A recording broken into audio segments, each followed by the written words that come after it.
बांग्लादेश में हो रहे अत्याचार से हिंदुओं के सब्र का बांध टूटा। हिंदुओं ने खोल दिया नए सरकार के खिलाफ मोर्चा, सड़क पर उतरे लोग। भगवा में हुई बांग्लादेश की सड़कें, बोले यह देश किसी के बाप की नहीं। 26 वर्षों में 17,000 से अधिक डॉक्टर बना चुका बिहार एवं झारखंड के छात्रों के बीच विश्वसनीय संस्थान गोल। शेख हसीना के देश छोड़ने के बाद बांग्लादेश में जमकर हिंसा हुई। इस दौरान हिंदुओं पर घोर अत्याचार हुए। कई हिंदुओं को जमकर पीटा गया, उनके घरों को जला दिया गया और सामान लूट लिए गए। इस दौरान हिंदू मंदिरों में भी तोड़फोड़, आगजनी की गई। इस सब के बीच शनिवार को हिंदू समुदाय के सैकड़ों लोगों ने ढाका की सड़कों पर प्रदर्शन किया। प्रदर्शन कर रहे लोगों ने कहा कि यह सभी का है, इस पर किसी एक समुदाय का अधिकार नहीं है। इस दौरान प्रदर्शनकारियों ने हिंदुओं की सुरक्षा के लिए कदम उठाने की मांग की। शनिवार को बांग्लादेश में हिंदू समुदाय के कथित नरसंहार के खिलाफ ढाका और दुनिया के अन्य हिस्सों में हिंदू समूहों ने विरोध प्रदर्शन किया। राजनीतिक अशांति से प्रभावित देश में हिंदू मंदिरों को नष्ट करने के खिलाफ भी विरोध प्रदर्शन हुए। समुदाय के सदस्यों की हत्या के विरोध में ढाका में बड़ी संख्या में हिंदू बाहर निकले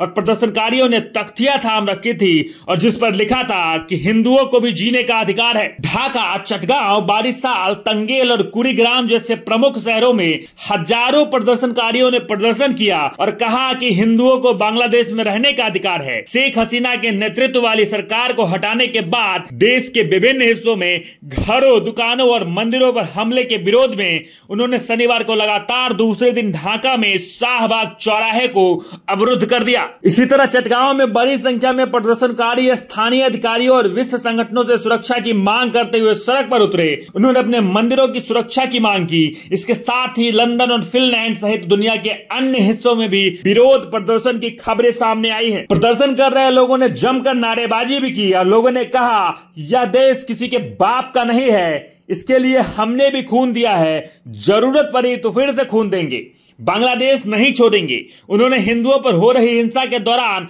मूक दर्शक बने रहने को लेकर सिविल सोसाइटी के सदस्यों पर नाराजगी भी जताई है। आपको बता दें कि शुक्रवार को प्रधानमंत्री नरेंद्र मोदी ने भी नई अंतरिम सरकार से बांग्लादेश में हिंदुओं की सुरक्षा की अपील की। नोबेल पुरस्कार विजेता मोहम्मद यूनुस ने गुरुवार को अंतरिम सरकार के प्रमुख के रूप में शपथ ली है और कुछ दिनों पहले ही छात्रों के नेतृत्व में हुए विरोध प्रदर्शनों ने शेख हसीना के 15 साल के शासन को खत्म कर दिया था। बांग्लादेश हिंदू बोर्ड ईसाई ऐक्य परिषद ने शुक्रवार को बताया कि शेख हसीना के सत्ता से हटने के बाद बांग्लादेश के 64 जिलों में से 52 जिलों में अल्पसंख्यकों के साथ अत्याचार हुए, अल्पसंख्यकों के साथ जाति की गई। उनके साथ लगभग 205 से ज्यादा घटना हुई है। इस संगठन ने बांग्लादेश की अंतरिम सरकार के नेता मोहम्मद यूनुस को एक खुला पत्र लिखा है जिसमें कहा गया है कि अल्पसंख्यकों में गहरी चिंता और अनिश्चितता है। बाकी बांग्लादेश में हो रहे घटनाओं को लेकर आप क्या कुछ कहते हैं, कमेंट बॉक्स में जरूर लिखें और देखते रहें सच टॉक न्यूज।